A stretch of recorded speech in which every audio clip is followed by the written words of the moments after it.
లేవియకాండము 5వ అధ్యాయము.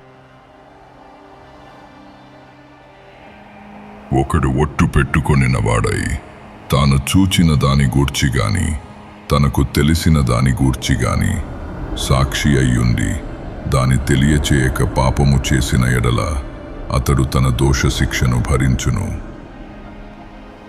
మరియు నొకడు ఏ అపవిత్ర వస్తువునైనను ముట్టిన ఎడల అది అపవిత్ర మృగ కళేబరమే గాని అపవిత్ర పశు కళేబరమే గాని అపవిత్రమైన ప్రాకెడు జంతువు కళేబరమే గాని అది అపవిత్రమని తనకు తెలియకపోయినను అతడు అపవిత్రుడై అపరాధి ఎగును. మనుష్యులకు తగులు అపవిత్రతలలో ఏదైనను ఒకనికి తెలియకుండా అంటిన ఎడల అనగా ఒకనికి అపవిత్రత కలిగిన ఎడల ఆ సంగతి తెలిసిన తరువాత వాడు అపరాధి ఎగును. మరియు కీడైనను మేలైనను మనుష్యులు వ్యర్థముగా ఒట్టు పెట్టుకుని చేసెదమని పలుకు మాటలలో మరి దేనినైనను యోచింపక చేసెదనని ఒకడు పెదవులతో వ్యర్థముగా ఒట్టు పెట్టుకునిన ఎడల అది తెలిసిన తరువాత వాడు అపరాధి ఎగును. కాబట్టి అతడు వాటిలో ఏ విషయమందైనను అపరాధి ఎగునప్పుడు ఆ విషయమందే తాను చేసిన పాపమును ఒప్పుకొని తాను చేసిన పాప విషయమై యెహోవా సన్నిధికి మందలో నుండి ఆడు గొర్రెపిల్లనే గాని ఆడు మేకపిల్లనే గాని పాప పరిహారార్థ బలిగా అర్పింపవలెను. అతనికి పాపక్షమాపణ కలుగునట్లు యాజకుడు అతని నిమిత్తము ప్రాయశ్చిత్తము చేయును. అతడు గొర్రెపిల్లను తేజాలని ఎడల అతడు పాపియగునట్లు తాను చేసిన అపరాధ విషయమై 2 తెల్ల గువ్వలనే గాని 2 పావురపు పిల్లలనే గాని పాప పరిహారార్థ బలిగా ఒకదానిని దహన బలిగా ఒకదానిని యెహోవా సన్నిధికి తీసుకుని రావలెను. అతడు యాజకుని యొద్దకు వాటిని తెచ్చిన తరువాత అతడు పాప పరిహారార్థమైన దానిని మొదట నర్పించి దాని మెడ నుండి దాని తలను నులమవలెను గాని దాని నూడదీయకూడదు.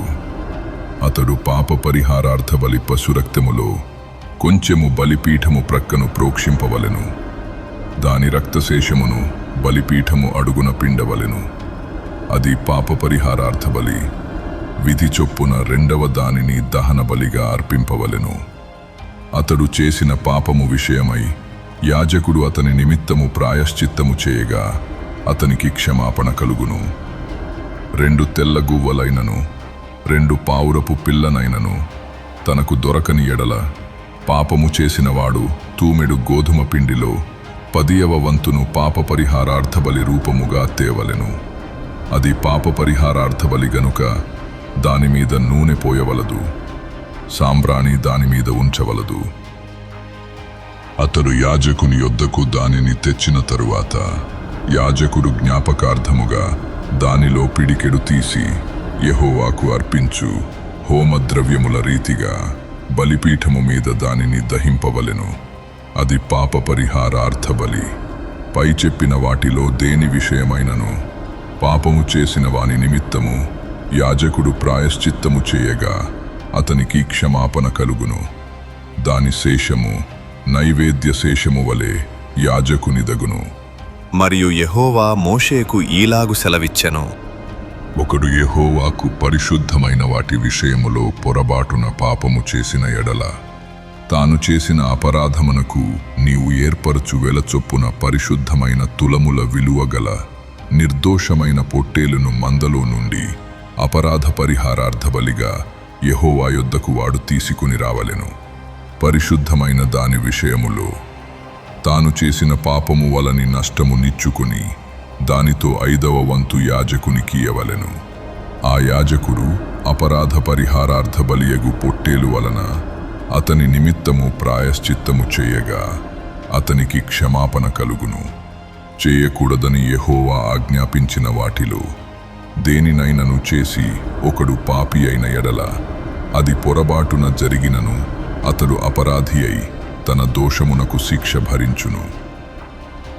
కావున నీవు ఏర్పరచిన వెల చొప్పున మందలో నుండి నిర్దోషమైన పొట్టేలును అపరాధ పరిహారార్థ బలిగా అతడు యాజకుని యొద్దకు తీసుకొని రావలెను.